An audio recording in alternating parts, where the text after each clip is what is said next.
Libro de Nehemías, capítulo 1. Vamos a leer en esta mañana los versículos del 1 al 9. Los niños pueden ir pasando. Una vez más, cuando lo tenga, diga amén. Todavía van de camino. Voy elevando una oración al cielo. Poderoso Dios y Padre Celestial, en esta hora, oh Señor, te damos gracias porque has sido más que bueno, mi Dios. En esta hora vamos a exponer tu palabra, Señor. Vamos a dar la palabra que tú nos has encomendado predicar, oh Dios. Te pedimos que la misma caiga en terreno fértil. No permitas que caiga en pedregales, ni en el camino, ni sobre espinos, sino en el terreno propicio, donde pueda haber fruto en la vida. Que la misma no vuelva a ti vacía y haga lo que fue enviada a hacer. Toda la gloria, toda la honra es tuya, Padre, en el nombre poderoso de Jesús. Amén. Ahora sí, Nehemías capítulo 1, el que lo tenga diga amén. Y dice así la poderosa palabra del Señor. Vamos a leer del 1 al 9. Palabras de Nehemías, hijo de Acalías. Aconteció en el mes de Quisleu, en el año 20, estando yo en Susa, capital del reino, que vino Ananí, uno de mis hermanos, con algunos varones de Judá, y les pregunté por los judíos que habían escapado, que habían quedado de la cautividad y por Jerusalén. Y me dijeron, el remanente, los que quedaron de la cautividad allí en la provincia, están en gran mal y afrenta, y el muro de Jerusalén derribado, y sus puertas quemadas a fuego. Cuando oí estas palabras me senté y lloré, e hice duelo por algunos días, y ayuné, y oré delante del Dios de los cielos, y dije, te ruego, oh Jehová, Dios de los cielos, fuerte, grande y temible, que guarda el pacto y la misericordia a los que le aman, y guardan sus mandamientos. Esté ahora atento a tu oído y abierto tus ojos para oír la oración de tu siervo, que hago ahora delante de ti día y noche, por los hijos de Israel tus siervos, y confieso los pecados de los hijos de Israel que hemos cometido contra ti. Sí, yo y la casa de mi padre hemos pecado. En extremo nos hemos corrompido contra ti y no hemos guardado los mandamientos, estatutos y preceptos que diste a Moisés tu siervo. Acuérdate ahora de la palabra que diste a Moisés tu siervo, diciendo, si vosotros pecareis, yo os dispersaré por los pueblos. Pero si os volviereis a mí y guardareis mis mandamientos y los pusiereis por obra, aunque vuestra dispersión fuere hasta el extremo de los cielos, de allí os recogeré y os traeré al lugar que escogí para hacer habitar allí mi nombre. Dele la mano al que está a su lado en esta hora y dígale el tema. El propósito nació en tu invierno.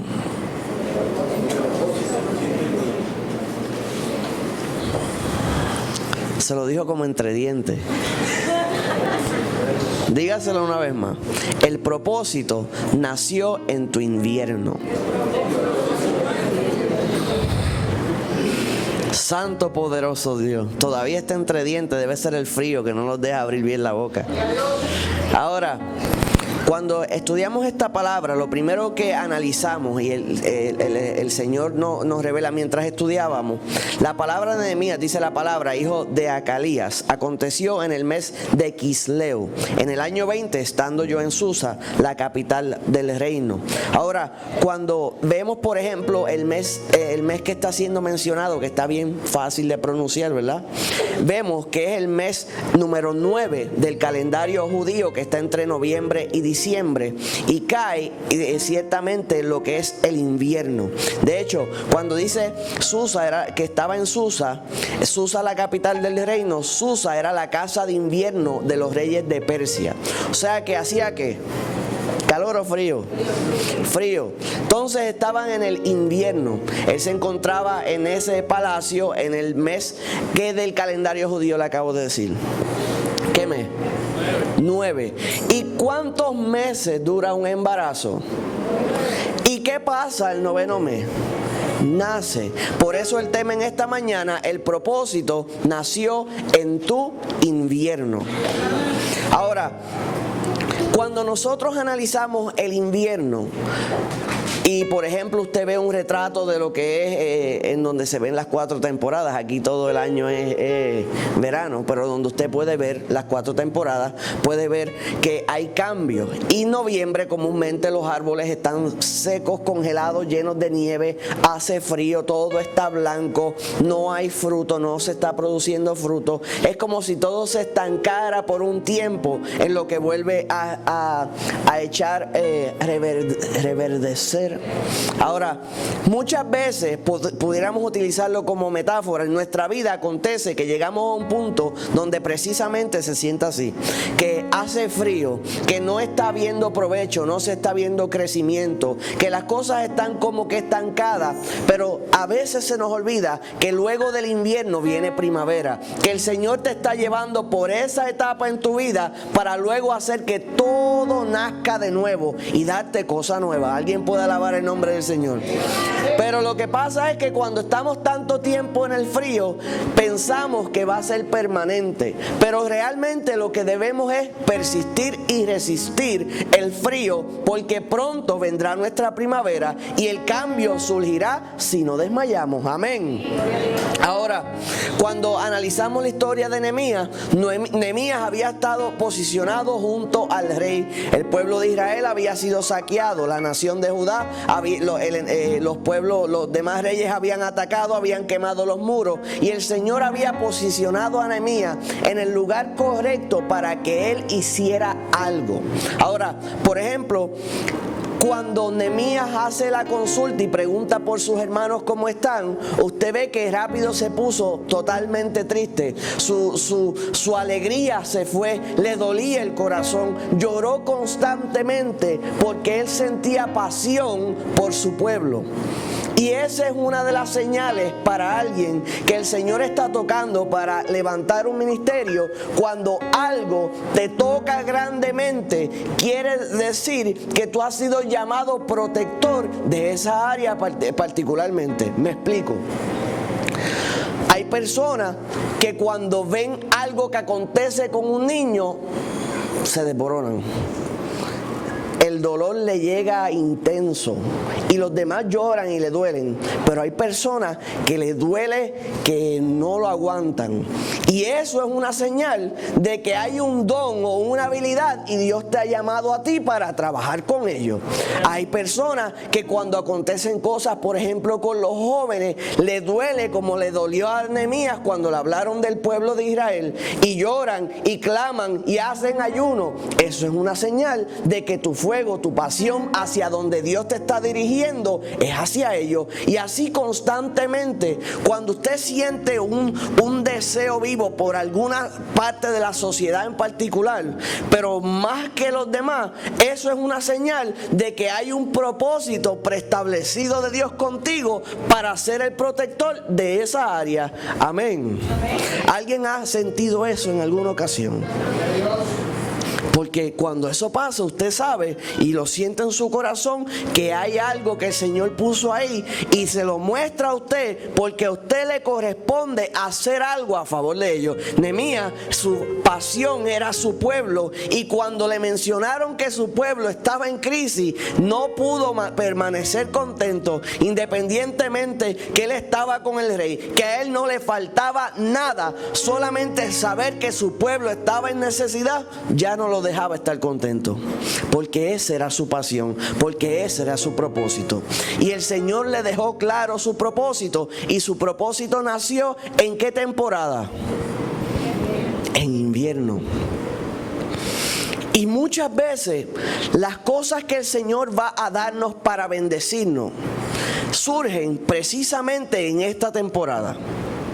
Porque en el invierno, porque en el calor del verano nos entretenemos. En la primavera seguimos recogiendo frutos alegre y contento. Pero ¿sabe cuándo el rostro de nosotros cambia? Cuando entra el otoño. Cuando las hojas comienzan a secarse, cuando el fruto comienza a escasear, pero se agrava más cuando entra el invierno. Y cuando entra el invierno, no hay nada que hacer, no hay nada en que entretenerse, solo poner nuestra mirada en el Señor y comenzar a clamar y preguntar al Señor qué está pasando. ¿Quién vive? Ahí comenzamos a preguntar, ahí comenzamos a clamar, ahí comenzamos a indagar y ahí nos percatamos de lo que hicimos mal, de lo que tenemos que cambiar, de lo que tenemos que tener cuidado, y el Señor entonces hace que nazca un propósito en ese tiempo. Amén. Ahora, cuando por ejemplo leemos el versículo 2, dice: y vino Ananí, uno de mis hermanos, con algunos de los varones de Judá, y les pregunté por los judíos que habían escapado, que habían quedado de la cautividad por Jerusalén. Ahora, una de las enseñanzas hermosas de esta historia son los nombres de estos dos. Por ejemplo, dice que Nehemías dice que Ananí vino a él. Y entonces, uno de los significados de Ananí es gracia, y Nehemías, consuelo de Dios. Qué hermoso cuando la gracia se junta con el consuelo. Gloria a Dios. No capto eso, ¿verdad? Qué hermoso cuando la gracia se junta con el consuelo, porque cuando la gracia se junta con el consuelo, comienza Dios a obrar y a transformar todas las cosas. Porque no es hasta que la gracia se juntó con el consuelo, o Ananías se juntó con Nehemías, que se comenzó la planificación para volver a levantar los muros, ¿sabe? Si no hay gracia y no hay consuelo, se quedan los muros en el piso. Ahora, muchas personas no se percatan que la razón por la que sus muros físicos cayeron es porque sus muros espirituales cayeron. De nuevo, cuando tus muros físicos caen es porque los espirituales se cayeron hace rato. Gloria a Jesús. Cuando los muros físicos los queman es porque los espirituales tú los fundiste. Porque nada que pasa, el reflejo de lo natural es el reflejo de lo espiritual. O más bien lo natural es el reflejo de lo espiritual. ¿Ve? Entonces el pueblo de Israel, nos enseña su palabra, se había apartado de Dios. Estaban en pecado, estaban haciendo lo malo constantemente, no se arrepentían delante de la presencia de Dios. Por ende no había muro protector espiritual sobre este pueblo. Y como habían votado a Dios por su conducta, porque nosotros votamos a Dios con nuestra conducta, ¿sabe? A veces nuestras actitudes, nuestra forma de ser, nuestra forma de pensar echan fuera a Dios, y después preguntamos ¿dónde está Dios? Cuando lo echamos. Y entonces, cuando puedo alabar el nombre del Señor, el frío yo no sé qué. Ahora, cuando los muros espirituales caen, pues entonces que los muros físicos caigan es cosa de tiempo. En cualquier momento pasa, pero ya es como si cuando usted pone, por ejemplo, visualiza la historia de de Eliseo con su siervo, que venían los carruajes de los ejércitos contrarios. Él le dice: pero mira, que Señor, abre sus ojos espirituales para que él pueda ver que alrededor de este ejército hay un ejército de carruajes de fuego, y era un ejército espiritual protegiendo el perímetro de Eliseo. Asimismo es en el mundo espiritual. Mientras Jerusalén estaba sirviéndole al Señor, los muros reales de protección no eran los físicos, eran los espirituales. Lo que de verdad protegía a Israel no era la altura de sus muros, era la altura de su búsqueda, era la altura de su fe, era la altura de cómo ellos permanecían puros y santos para el Señor. Los muros físicos estaban ahí, pero los que hacían que esos fueran fuertes eran los espirituales. Y usted mira una buena familia que está de pie, comúnmente hay una buena persona que busca a Dios y mantiene a todo el mundo derecho. Pero usted ve una familia donde no hay un patriarca o una persona que busca a Dios, y va a haber una familia totalmente desenfrenada, que, como establece la palabra de Nínive, desconoce su derecha de su izquierda.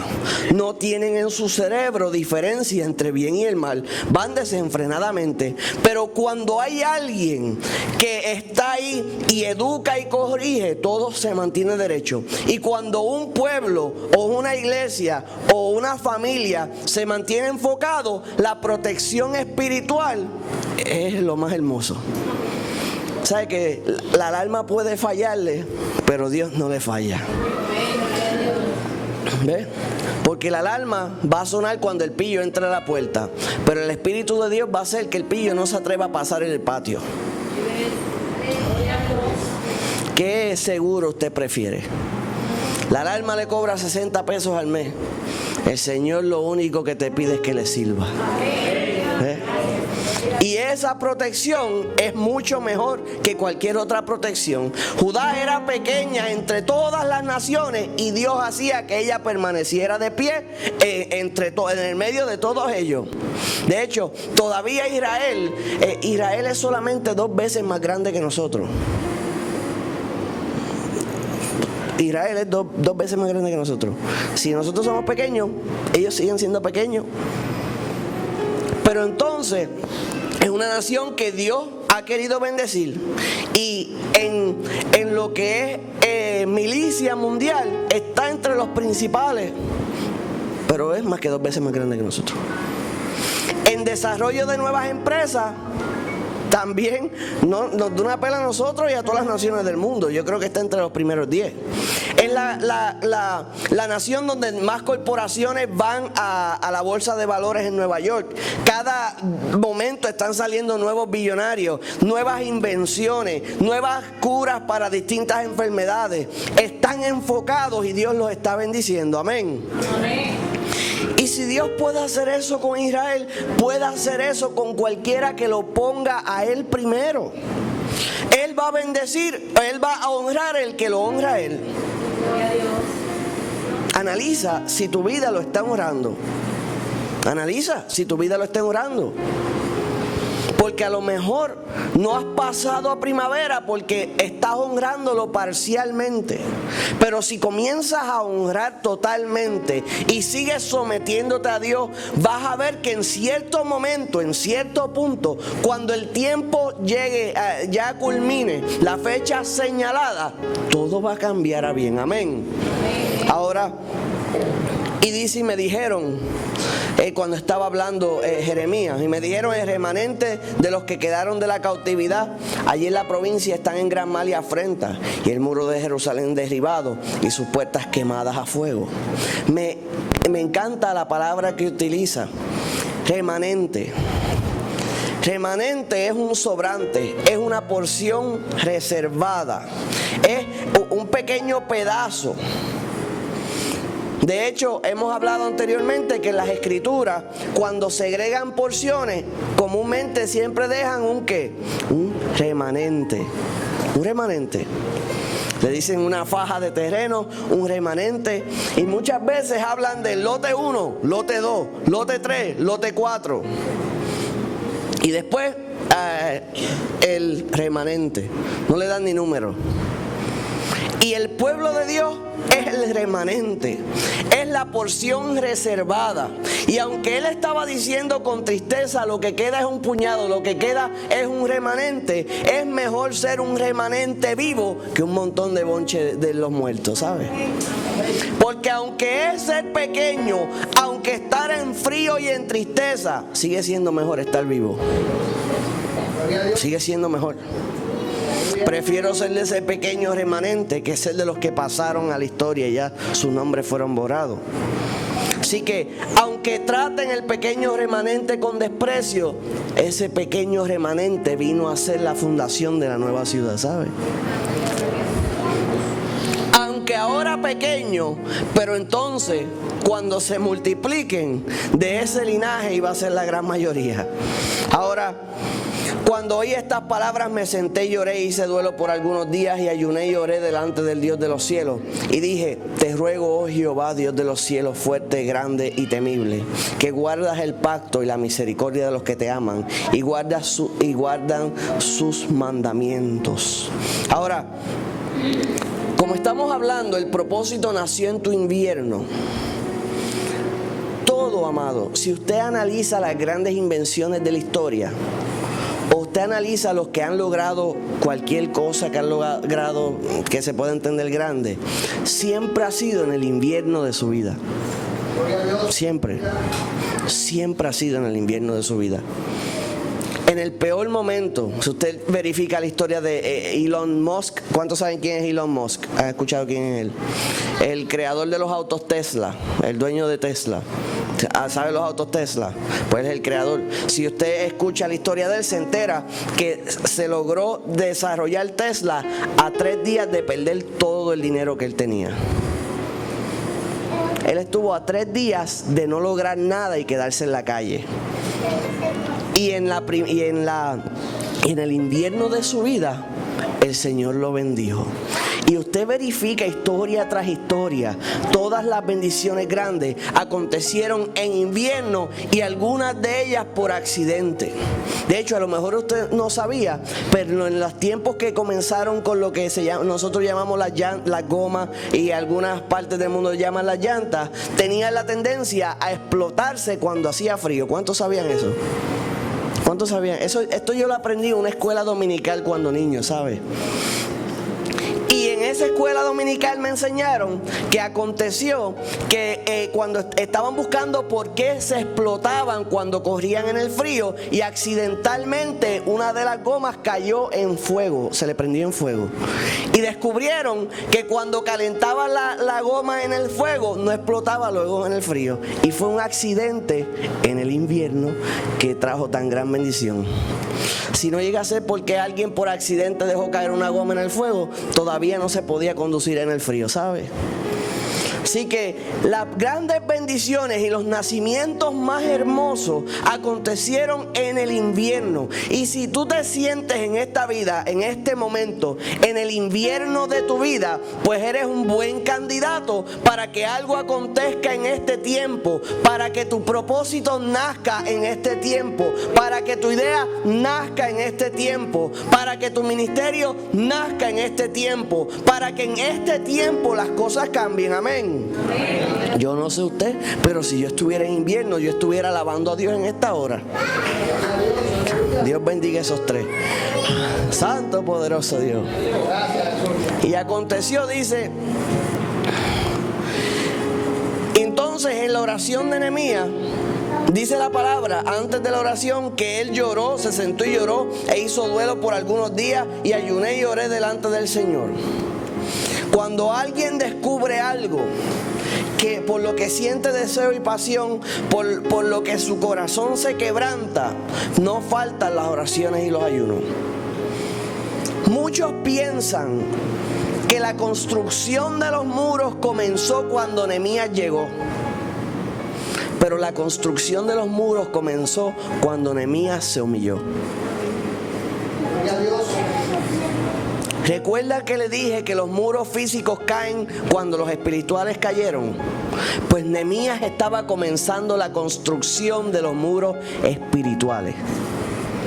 Antes de partir, antes de salir, antes de tomar caballo, antes de pedir permiso, antes de hacer lo que tenía que hacer físicamente, comenzó a construir su vida espiritual, a levantar los muros espirituales. Amén.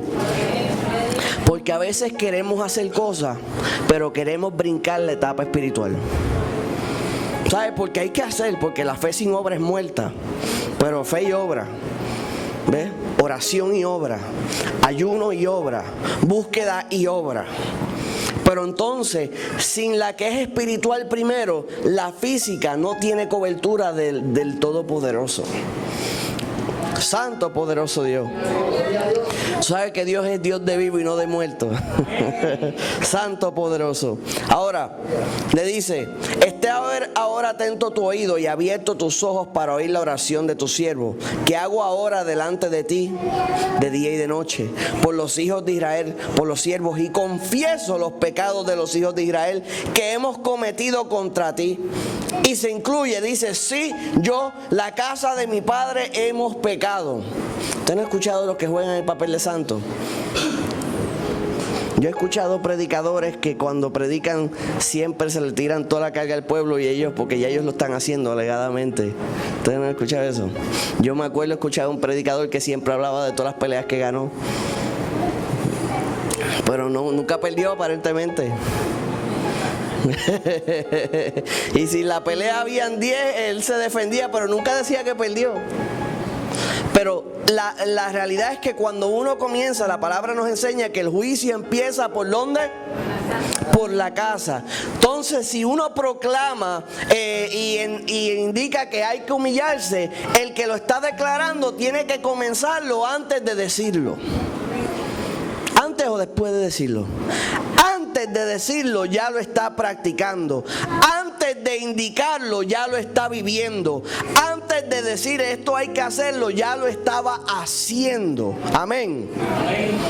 Y entonces dice: yo he pecado y la casa de mi padre hemos pecado. En extremo nos hemos corrompido contra ti y no hemos guardado tus mandamientos, estatutos y preceptos que diste a tu siervo Moisés.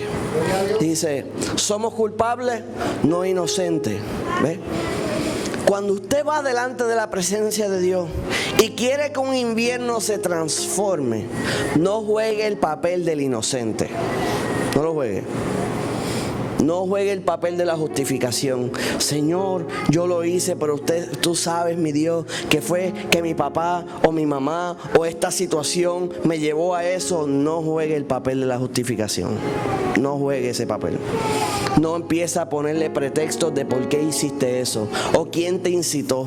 No culpes amigos, no culpes a vecinos, no culpes a padres, no culpes a hermanos de la iglesia, no culpes a pastores, no busques excusas baratas. Cada cual es culpable de lo que hizo y se acabó. ¿Quién vive? Y a su nombre. No, Señor, lo que pasa es no. Si usted ve el ejemplo de Nehemías y fue escuchado por el Señor, él se autoincriminó. Dijo: soy culpable, ahora te pido que tengas misericordia de mí porque nos hemos corrompido. Y entonces, al no buscar excusas, al no buscar justificaciones, entonces el Señor puede trabajar en ese corazón. Porque mientras tú no aceptes tu culpa, como establece Alcohólicos Anónimos, el primer paso es reconocer que tienes un qué. Pues no podemos ir al segundo paso. Y hay mucha gente que se queda en el primero. Se queda ahí. No puede, lo que pasa es que, y comienzan con las justificaciones y explicar por qué son como son. Pero el primer paso es decir: no importa qué, soy así y estoy mal. Señor, ayúdame a cambiar como soy. Independientemente por qué soy así, el que está mal soy yo. Entonces, cuando hacemos esa declaración al Señor, entonces el Señor puede comenzar a trabajar. Porque el que se humilla será que ensalzado, pero el que se alza, el altivo, Dios lo mira de lejos, dice la palabra del Señor, y también que será humillado. O sea que la manera de poder tener acceso y que el Señor pueda guiarte y dirigirte es tener un corazón contrito y humillado, genuino y honesto, que no oculta nada y que todo se lo habla claro al Señor. Usted pensaría que eso es fácil, pero hay mucha gente que no es sincera con Dios. No es sincera. Saben lo que hicieron mal durante el día, pero no se lo confiesan. Él lo sabe. Usted no ha escuchado gente así. Él lo sabe. Él sabe lo que necesito. Yo no voy a orar. Él sabe lo que yo hice. No se lo tengo que decir. Él lo sabe, pero te corresponde a ti decírselo. No para él, sino para ti. Para que tú reconozcas bien lo que hiciste bien, lo que hiciste mal y lo que tienes que cambiar. Si tienes una necesidad, la palabra nos enseña que tienes que declararle tu necesidad a él. Si hiciste algo mal, la palabra nos enseña que tenemos que declararle nuestro pecado a él, y entonces cuando es petición, él responderá por nuestro clamor, y cuando es salvación o perdón, él limpiará y perdonará por nuestro clamor. Dile al que está a tu lado: abre la boca. Pero no es como el dentista, ¿sabes? No venga y le haga como él. Ahora, Acuérdate ahora de las palabras que diste a tu siervo Moisés, diciendo: si vosotros pecareis, y yo os dispersare por los otros pueblos, pero si os volviereis a mí y guardareis mis mandamientos y los pusiereis por obra, aunque vuestra dispersión fuera hasta el extremo de los cielos, allí los recogeré y traeré al lugar que escogí para hacer habitar allí mi nombre. Ahora, cuando por ejemplo vemos estos versículos, él lo primero, cuando está haciendo la declaración, está haciendo la confesión, está pidiendo perdón, pero luego que limpia cuenta, le dice: ahora, Señor, yo te pedí perdón genuino y de todo corazón. Ahora, por favor, acuérdate de lo que dijiste a través de tu siervo Moisés. ¿Cómo que me acuerde de lo que dije?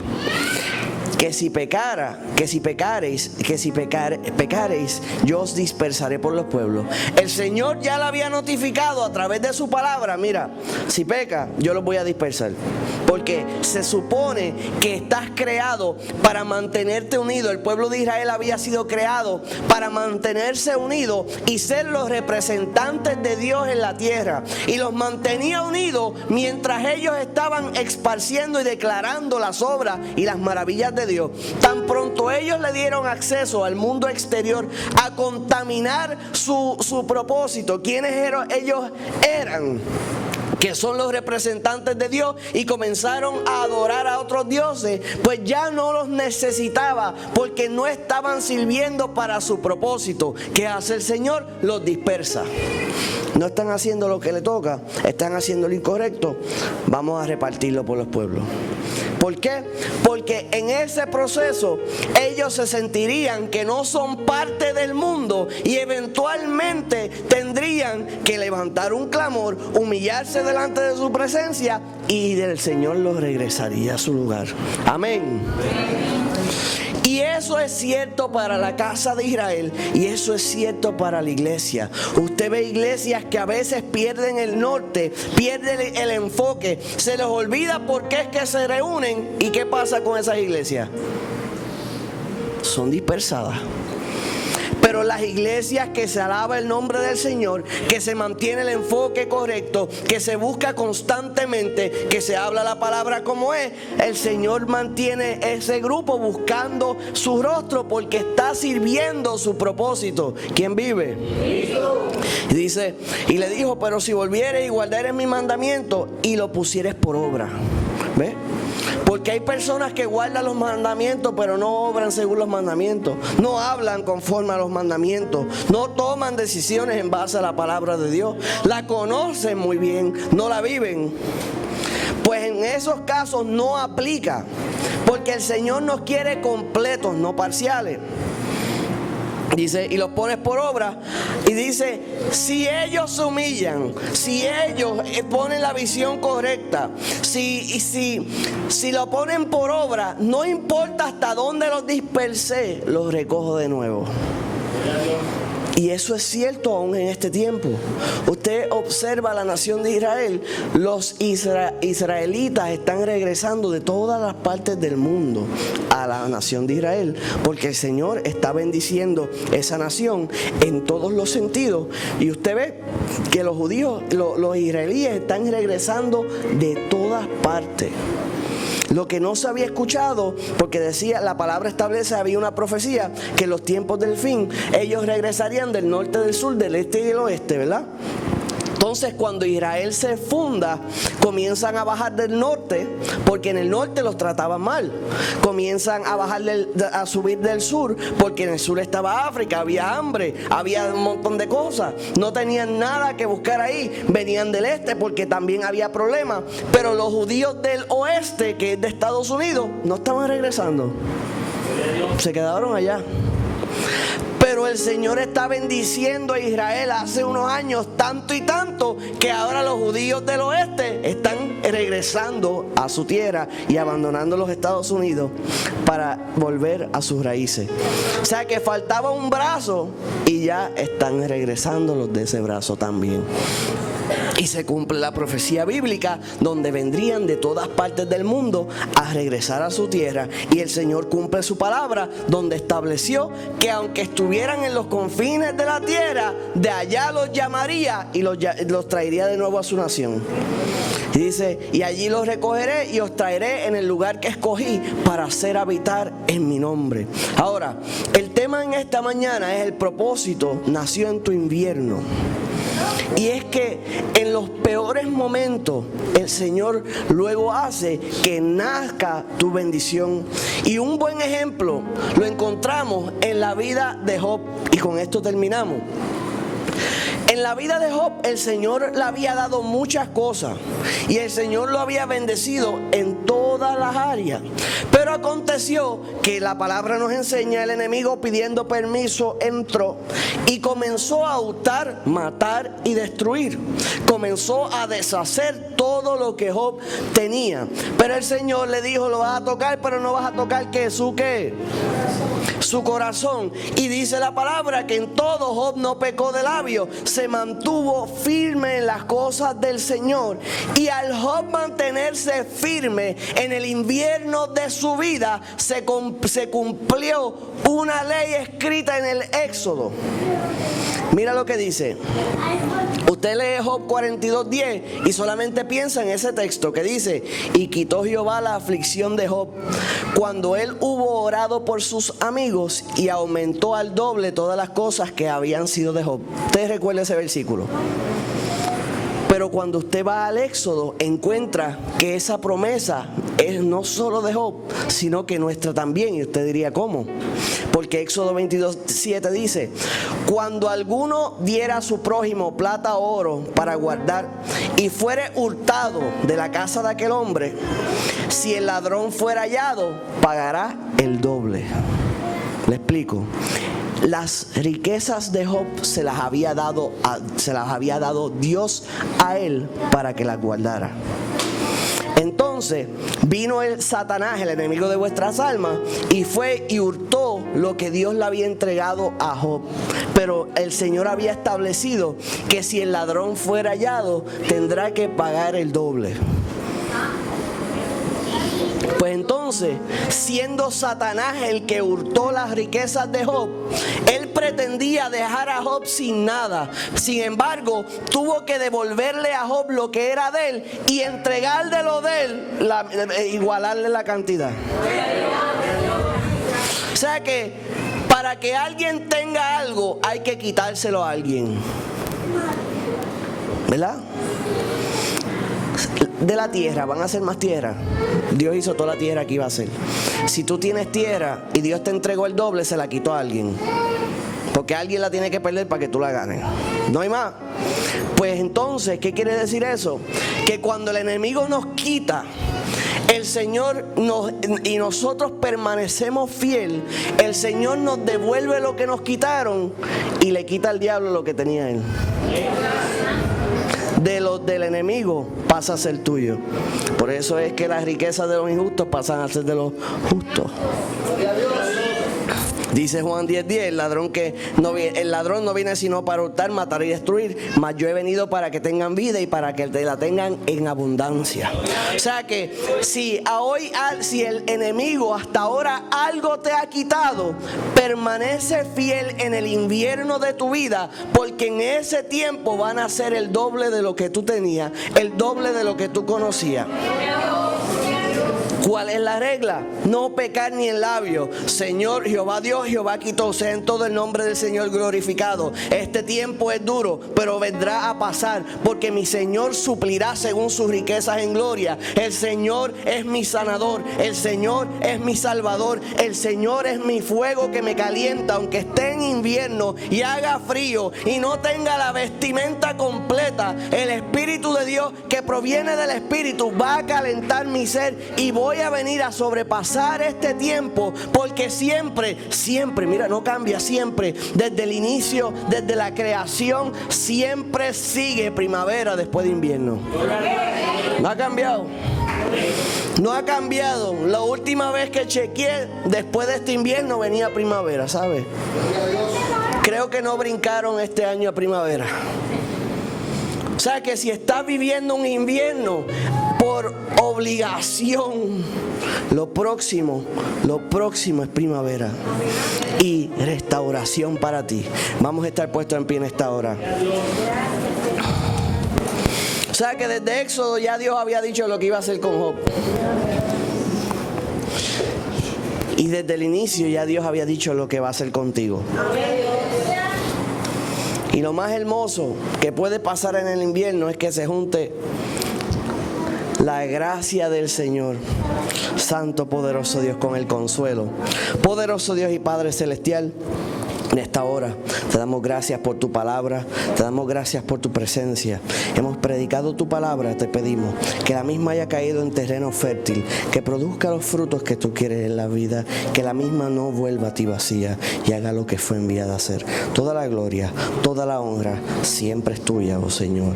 En el nombre poderoso de Jesús. Amén y gracias, Señor.